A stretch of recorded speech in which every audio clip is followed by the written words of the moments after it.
गलत व्यक्ति से पंगा ले लिए। अगर भीम आर्मी के लोग इस देश में हथियार उठा लिए तो उत्तर प्रदेश में नहीं, देश के 26 राज्यों में भीम आर्मी का संगठन है और देश के 550 जिलों में भीम आर्मी के लोग काम करते हैं।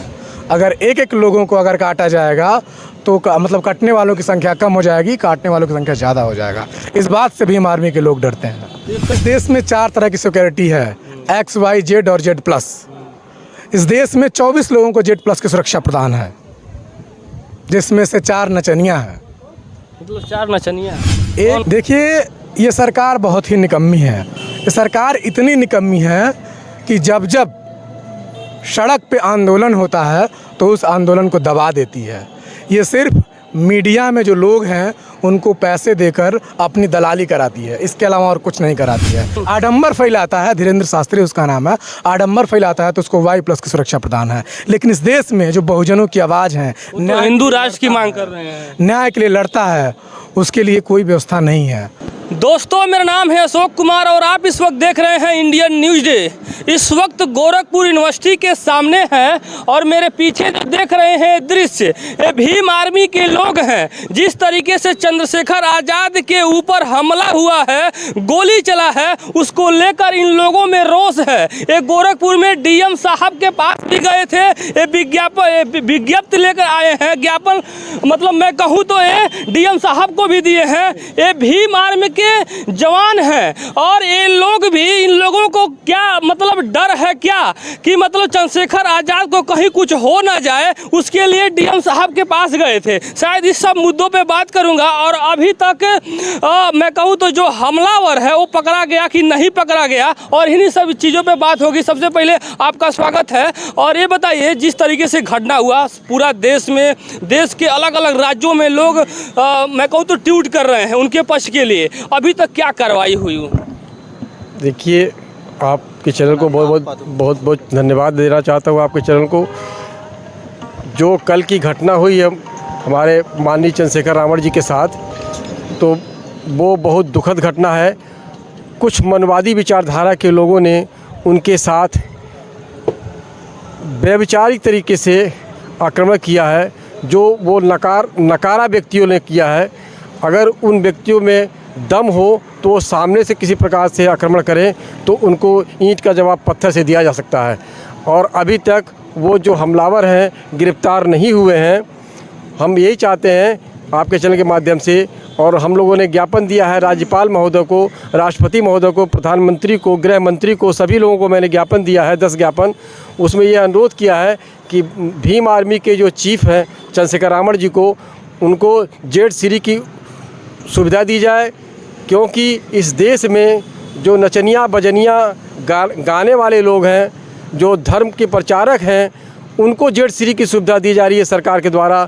जो जनता के बीच में जा कर के समस्याओं को समाधान करने के लिए संघर्ष करने वाले हमारे चंद्रशेखर रावण जी हैं, उनके लिए कोई सुविधा नहीं है, कोई Z की सुविधा नहीं है, कोई सुरक्षा की सुविधा नहीं है।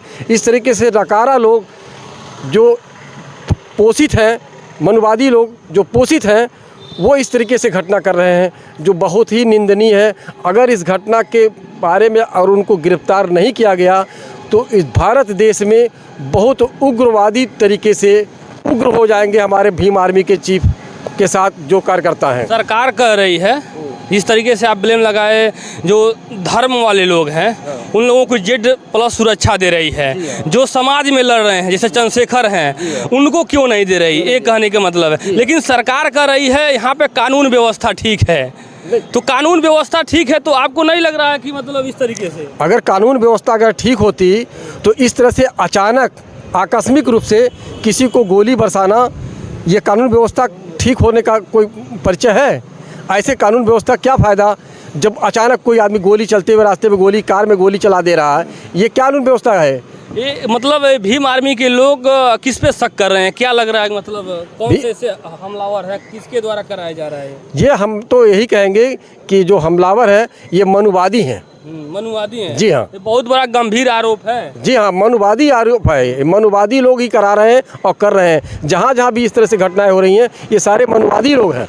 नहीं है। और मैं कहूँ तो इस प्रदेश में जिस तरीके से कानून व्यवस्था पे आपने पहले कुछ महीनों ही देखा होगा, जिस तरीके से कोर्ट में हत्या कर दी जा रही है, पुलिस कस्टडी में हत्या कर दी जा रही है, कहीं ना कहीं उत्तर प्रदेश में कानून व्यवस्था लचर हो चुका है कि नहीं? ये रविंदर भैया है, और रविंदर भैया क्या कहेंगे इसको लेकर आप? देखिए, सबसे पहली बात कि आपने कहा कि भीम आर्मी के लोगों को डर है कि चंद्रशेखर आज़ाद को कुछ हो ना जाए। असल में डर भीम आर्मी के लोगों को नहीं है, डर उन लोगों को है जो भीम आर्मी के नेता पे गोली चलाए हैं कि अगर कहीं चंद्रशेखर आज़ाद इस देश के मुख्यमंत्री या प्रधानमंत्री हो जाते हैं तो इस देश में एक बहुत बड़ा बदलाव होगा। वो बदलाव होगा मजदूर के रूप में, नौजवान के रूप में, बेरोज़गार के रूप में, किसान के रूप में। वो इस बदलाव से डरते हैं। वो 5-4 सालों से जो सत्ता बनाए हुए हैं वो सत्ता को खोना नहीं चाहते हैं किसी भी कीमत पर। तो जो भी नेता बदलाव के लिए लड़ेगा उसकी यही हालत करेंगे, लेकिन शायद वो भूल कर रहे हैं कि गलत व्यक्ति से पंगा ले लिए। अगर भीम आर्मी के लोग इस देश में हथियार उठा लिए तो उत्तर प्रदेश में नहीं, देश के 26 राज्यों में भीम आर्मी का संगठन है और देश के 550 ज़िलों में भीम आर्मी के लोग काम करते हैं।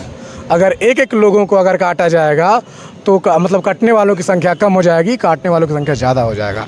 इस बात से भीम आर्मी के लोग डरते हैं। ये कहीं ना कहीं हिंसा का रूप नहीं हो जाएगा? बताइए। देखिए, भीम आर्मी के लोग हिंसा का सहयोग करते हैं कि विरोध करते हैं? भीम आर्मी के लोग हमेशा अहिंसावादी सोच रखते हैं, लेकिन आपको याद होगा शांति के लिए युद्ध और संधि दोनों ज़रूरी है। अगर जो व्यक्ति संधि से नहीं मानेगा वो युद्ध से मानेगा, चाहे वो युद्ध हमें कलिंग में करना पड़े, चाहे भीमा कोरेगांव में। ये दो इतिहास रहा है, इतिहास से उन्हें सबक लेना चाहिए। क्या लग रहा है कि मतलब अपराधी के मैं कहूँ तो अभी तक पकड़े गए नहीं गए? क्या रहा है? देखिए, जहाँ तक हम न्यूज़ हमें प्राप्त हुई है उसमें से 1-2 अपराधी पकड़े गए हैं जिनसे पुलिस जो है अज्ञात में ले जाकर उनसे पूछताछ कर रही है ताकि सही मामला उभर कर आए कि उन्होंने किसके इशारे पर भाई चंद्रशेखर आज़ाद के ऊपर गोली चलाई है। 1-2 नेता का बयान आया है, उन लोगों का कहना है कि ये सोची समझी साजिश ये खुद चंद्रशेखर कर रहे हैं। ये क्या मतलब सच्चाई है? देखिए, जब भी इस देश में हाशिए पर बैठा व्यक्ति इस देश को रूल करने की कोशिश करता है, इस देश पे शासन करने की कोशिश करता है, तो ये व्यक्ति उन लोगों को नहीं पसती है जो बरसों से इस देश पे राज कर रहे हैं। वो नहीं चाहते हैं कोई मजदूर का बेटा, कोई गरीब का बेटा, कोई कमज़ोर का बेटा इस देश में सांसद, विधायक, मुख्यमंत्री, प्रधानमंत्री हो। वो इस व्यवस्था से डरते हैं। क्या मांग करते हैं सरकार से, जो मौजूदा सरकार है? क्योंकि मैं कहूँ तो ये भारतीय जनता पार्टी की सरकार है, कहती है मैं सुशासन की सरकार है। इस सरकार से क्या मांग है आपकी? देखिए, ये सरकार बहुत ही निकम्मी है। ये सरकार इतनी निकम्मी है कि जब सड़क पे आंदोलन होता है तो उस आंदोलन को दबा देती है। ये सिर्फ मीडिया में जो लोग हैं उनको पैसे देकर अपनी दलाली कराती है, इसके अलावा और कुछ नहीं कराती है। जब आप ज़मीन पर जाइएगा तो 90% जनता आक्रोशित है, बीजेपी के खिलाफ वोट करती है। आपने देखा होगा गोरखपुर में जब महापौर का चुनाव चल रहा था तो काजल निषाद समाजवादी पार्टी की प्रत्याशी थी और वो जीत रही थी। वोट पड़ा था 3,67,000 और वोट काउंट होता है 4,82,000। 1 लाख फर्जी वोट कहाँ से आता है? तो ये बीजेपी सरकार बिल्कुल डरी हुई है। ये जितने भी इलेक्शन जीतती है ईवीएम से जीतती है, इसके अलावा इसके पास कोई वोट नहीं। यानी ये बीजेपी के लोग चंद्रशेखर जी से डर है, कहीं चंद्रशेखर आगे न बढ़ जाएं, इसके लिए बीजेपी के लोग मात्र चंद्रशेखर जी से नहीं डर रहे हैं, वो अशोक यादव जैसे लोग से भी डर रहे हैं जो सच की आवाज़ उठा रहे हैं। वो भगेलू प्रसाद गुप्ता जैसे लोगों से भी डर रहे हैं जो सच के लिए, न्याय के लिए लड़ रहे हैं। उनको डर है कि हमारे अन्याय को दबा दिया जाएगा तो हम शासक नहीं बन पाएंगे। ये जो हिटलरशाही है, इस हिटलरशाही के खिलाफ तब भी आंदोलन हुए थे और आज भी आंदोलन होंगे, आगे भी आंदोलन होंगे। मतलब मैं कहूँ तो चंद्रशेखर आज़ाद जी प्राइवेट मतलब सिक्योरिटी वगैरह लेके चलते हैं और उनको कैसी सिक्योरिटी की आप लोग मांग कर रहे हैं? कैसा सिक्योरिटी, कैसा मतलब सुरक्षा होना चाहिए? देखिए, इस देश में 4 तरह की सिक्योरिटी है, X, Y, Z और Z+। इस देश में 24 लोगों को Z+ की सुरक्षा प्रदान है, जिसमें से 4 नचनियाँ हैं। मतलब 4 नचनियाँ? एक आडंबर फैलाता है, धीरेन्द्र शास्त्री उसका नाम है, आडंबर फैलाता है तो उसको Y+ की सुरक्षा प्रदान है। लेकिन इस देश में जो बहुजनों की आवाज़ है, हिंदू राष्ट्र की मांग कर रहे हैं, न्याय के लिए लड़ता है, उसके लिए कोई व्यवस्था नहीं है। हम अगर जेड+ की सुरक्षा चंद्रशेखर आज़ाद को नहीं मिलती है तो अपना सुरक्षा करना हम खुद जानते हैं, और जब हम अपने सुरक्षा पे आ जाएंगे तो दूसरे लोग असुरक्षित हो जाएंगे। इस बात से डर है कि दूसरे लोग असुरक्षित ना हो। और मैं कहूँ तो ये गोरखपुर है, और गोरखपुर भीम आर्मी के नौजवान हैं। ये वही आर्मी वाले हैं जो देश में एक आर्मी चलती है, और इस देश में ही एक आर्मी और है जो अगर सुरक्षा नहीं मिला तो इन लोगों का कहना है कि मैं खुद सुरक्षा कर लूँगा। लेकिन मैं थोड़ा सा बता दूँ आपको, इस देश में और मेरे देखने से मैं कहूँ तो इस देश में आज के समय में जिस तरीके से हत्याएँ हो जा रही हैं, पहले CBI ED वगैरह से जांच करा के उसको बर्बाद किया जा रहा है, लेकिन कुछ महीनों पहले से और वे एक गुंडों माफियाओं के द्वारा जिस तरीके से पहले हत्या हो रहा है अब, और पहले तो दूसरे टाइप का होता था, CBI वगैरह भेज के उसके घर खंगाल के उसको बर्बाद कर देते थे, पहले गुंडों को बर्बाद कर रहे थे। लेकिन अब धीरे धीरे लग रहा है नेताओं को रूप धर लिया कि अब नेताओं को इस तरीके से किया जाएगा, है कि नहीं? देखिए, जो सरकार है, सरकार मैंने कहा ना कि ये सच से डरती है। सच को दबाने के लिए चाहे ED हो चाहे CBI हो, ये तरह तरह के हथकंडे अपनाती है कि सच को दफन कर दिया जाए। लेकिन सच सूर्य की भांति है, कुछ ही देर बादलों में छिप सकता है, लेकिन वो फिर से चमकेगा, और जब चमकेगा तो पूरी दुनिया को रोशन करेगा। वो है भीम आर्मी। चलिए, ये भीम आर्मी के लोग थे, इन लोगों का अलग अलग मांग है, और आप लोग क्या कहेंगे इस घटना को लेकर? मैं यही कहूँगा सरकार से कि हमारे बड़े भाई चंद्रशेखर आज़ाद जी को जेड+ सिक्योरिटी की प्रदान किया जाए, और उनको हम लोग बस यही मांग है, और उनके साथ साथ जो भी हमलावर है उनको कड़ी से कड़ी सज़ा दिया जाए। सरकार से ये रिक्वेस्ट है मेरा। आइए, ये भैया हैं, भैया भी अब बताइए, जिस तरीके से चंद्रशेखर आज़ाद जी गरीबों के, दलितों के, शोषित वंचित, मतलब मैं कहूँ तो एक बिरादरी के नहीं, कहीं कन्नौजिया हैं, कहीं यादव हैं, कहीं ब्राह्मण, उनके घर भी चले जाते हैं, उनकी बहन बेटियों को आवाज़ उठाते हैं, ऐसे ऐसे समाज सेवियों के ऊपर हमला हो रहा है। ये मतलब एक चंद्रशेखर के ऊपर हो रहा है कि मतलब पूरे बहुजनों के लिए हो रहा है ऊपर? देखिए, अभी आपने कहा कि दबे कुचलों की आवाज़ उठाते हैं, तो चंद्रशेखर के ऊपर हमला दबे कुचले लोगों के आवाज़ के ऊपर हमला है। और ये हमला जो है कि कोई आम हमला नहीं है, यह सरकार संरक्षित गुंडों के द्वारा हमला है। यदि सरकार संरक्षित गुंडों के द्वारा हमला नहीं होता तो अब तक जो है कि सरकार आगे आकर के और उचित कार्रवाई की होती। अभी तक जो है कि सरकार उसमें कार्रवाई करने में विफल रही है। तो इससे जो है कि हम जितने भी दबे कुचले लोग हैं, हम लोग का अनुमान यही लगता है कि सरकार संरक्षित गुंडों के द्वारा हमला है। सरकार तो कहती है जो गुंडे माफिया हैं वो तो प्रदेश छोड़ दिए, लेकिन आप कहें सरकार संरक्षित, यानी सरकार से ही संरक्षित हैं, तो ये कहीं ना कहीं गंभीर आरोप है। बिल्कुल गंभीर आरोप नहीं है, यह सही है कि यह सरकार जो है कि गुंडों को पाल रही है, वरना जो है कि दिन दहाड़े कोर्ट में नहीं हत्या होती, दिन दहाड़े एक नेता के फॉर्च्यूनर के ऊपर जो है कि दिन दहाड़े गोली नहीं चल जाती। या अगर सरकार का खौफ उन लोगों के बीच में होता तो इस तरह का कोई भी कृत्य करने से पहले गुंडे माफिया डर जाते हैं। लेकिन उनको जो है कि पूर्ण रूप से आज़ादी है कि ठीक है, तुम जाओ, इनको मार करके आओ, हम तुमको सुरक्षित बचा लेंगे, और उनको बचाने में सरकार जुड़ जाती है। इस मामले में भी सरकार जो है कि उन गुंडे माफियाओं को जो है कि बचा रही है, उन आतताइयों को बचाने का प्रयास कर रही है। इसीलिए अब तक सरकार के किसी भी एथेंटिक आदमी का कोई भी स्टेटमेंट नहीं आया है।